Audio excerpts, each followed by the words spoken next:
Hola queridos hermanos, Dios te bendiga poderosamente y te guarde donde quiera que te encuentres y le pedimos al Espíritu Santo que te llene del entendimiento, del conocimiento, de la revelación de la palabra de Dios. Que Dios te ayude muchísimo, te levante. Y la palabra que hoy te quiero compartir está en Romanos 5, versículo 6. Porque Cristo, aun cuando éramos débiles, a su tiempo murió por los impíos, es decir, por todos nosotros los pecadores, por todo el mundo pecaminoso. Ciertamente apenas morirá alguno por algún justo, con todo pudiera ser que alguno osara morir por el bueno. Mas Dios muestra su amor para con nosotros en que siendo aún pecadores, Cristo murió por nosotros, pues mucho más estando ya justificados por su sangre, por él seremos salvos de la ira. Muy bien. Porque siendo enemigos fuimos reconciliados con Dios por la muerte de su Hijo, mucho más estando conciliados seremos salvos por su vida. Qué hermoso gesto, qué hermosa justificación para nosotros, queridos hermanos, para que hoy usted y yo y todo el mundo entero que estaba sumergido en el pecado y los que aún están sumergidos en el pecado, en esta debilidad que llama el Señor, Él murió por todos nosotros y vive para darnos vida cuando nosotros ya estamos justificados, es decir, estás justificado cuando tú andas en las obras del Señor, cuando tú recibes al Espíritu Santo en tu vida, el que va a ir transformando tu mente, renovándote. Pero una vez que tú estés justificado, es muy importante que nosotros recibamos al débil en fe, es decir, que nosotros le hablemos a estas personas que están en el pecado, están en la ignorancia aún de este mundo, andan haciendo las cosas vanas de este mundo, andan llevados por los diferentes estratagemas, las diferentes cosas que perturban a la mente humana, nosotros los recibamos con el mismo amor para corrección, porque si Cristo cuando nosotros éramos su enemigo, es decir, la amistad con el mundo. Cuando tú lees la palabra también en Romanos dice que la amistad con el mundo es enemistad contra Dios, porque también nos lo dice la palabra en Santiago, porque el mundo no se sujeta, querido hermano, a los preceptos del Señor, ni se puede sujetar, porque el mundo hace sus deleites, sus placeres y todas aquellas cosas que son contaminantes, contrarias al agrado del Señor. Entonces, una vez que nosotros fuimos justificados, también nosotros tenemos que llevar esto del Señor a los hermanos que están ahorita en pecado. ¿Por qué tildarlos? ¿Por qué condenarlos? ¿Por qué decir que no tienen oportunidades? ¿Por qué mirarlos con arrogancia? ¿Por qué mirarlos como un desecho? Tenemos que más bien, teniendo el conocimiento, ir con el amor con que Cristo murió. Por eso que dice, puede ser que alguno por algún justo muera. Imagínate, porque si hay alguien, por ejemplo, que sea bueno, tal vez alguien lo vaya a defender, alguien se ponga por ese justo, pero no van a hacer todo. Porque ¿quién se puso, por ejemplo, por Santiago? Nadie se puso por Santiago, por Pablo tampoco, allí cuando iba a ser decapitado, por Pedro mucho menos, por Juan que fue tirado en un caldero hirviendo,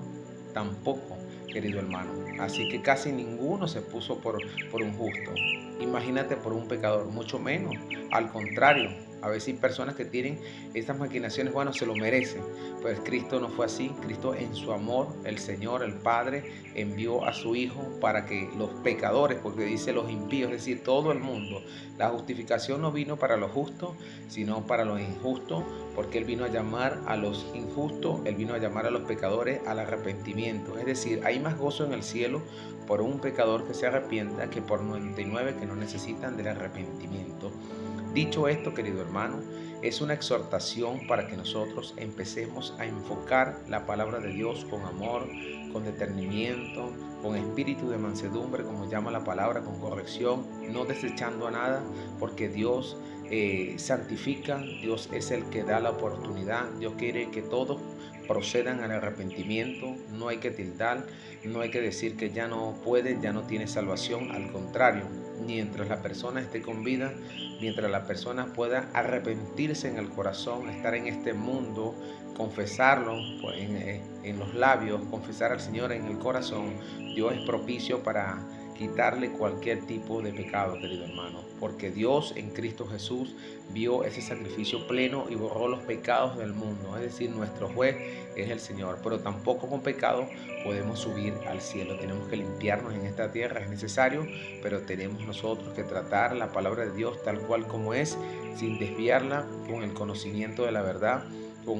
con la esencia que es el Señor, que Él vino fue a sentarse con los pecadores, a buscar a aquellas personas que están necesitadas, que están urgidas, porque el sano no necesita, querido hermano, de ser atendido por el médico. Necesitas el enfermo llevar la medicina, y la medicina la representa la palabra de Dios. La sanidad es la sanidad del alma cuando el hombre se empieza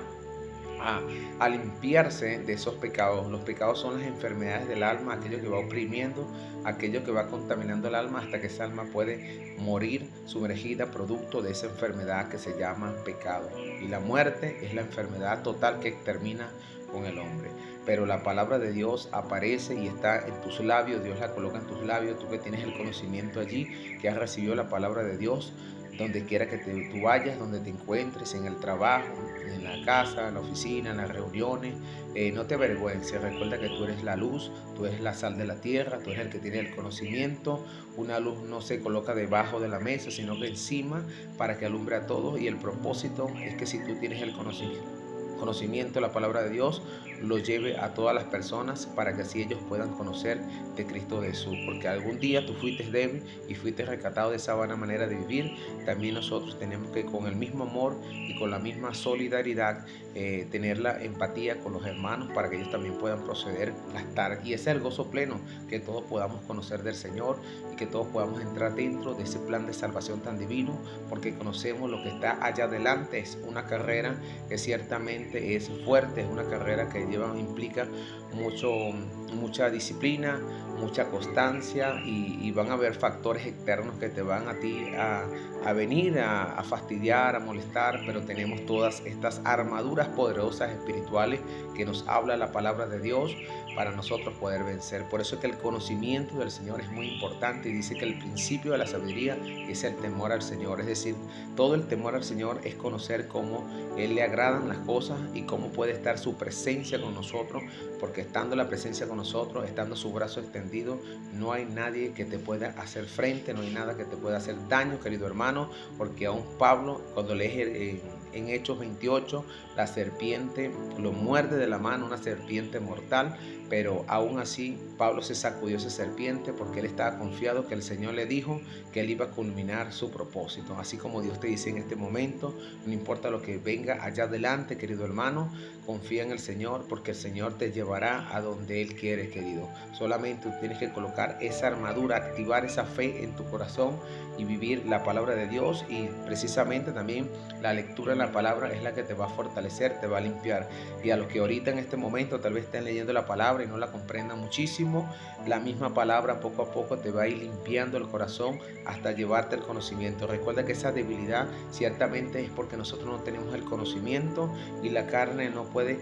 unirse a la palabra espiritual, pero poco a poco ella misma te va a ir limpiando de esas cosas que tú no sabes, y te va a ir dando entendimiento, porque poderoso es el Espíritu Santo para hacerte entender. El único que te va a revelar lo espiritual se llama el Espíritu Santo del Señor, el único designado para que a ti te convenza de pecado, para suministrarte los dones del Señor, y porque Él es la mente, Él es la sabiduría del Señor puesta en tu corazón. Que Dios te bendiga poderosamente.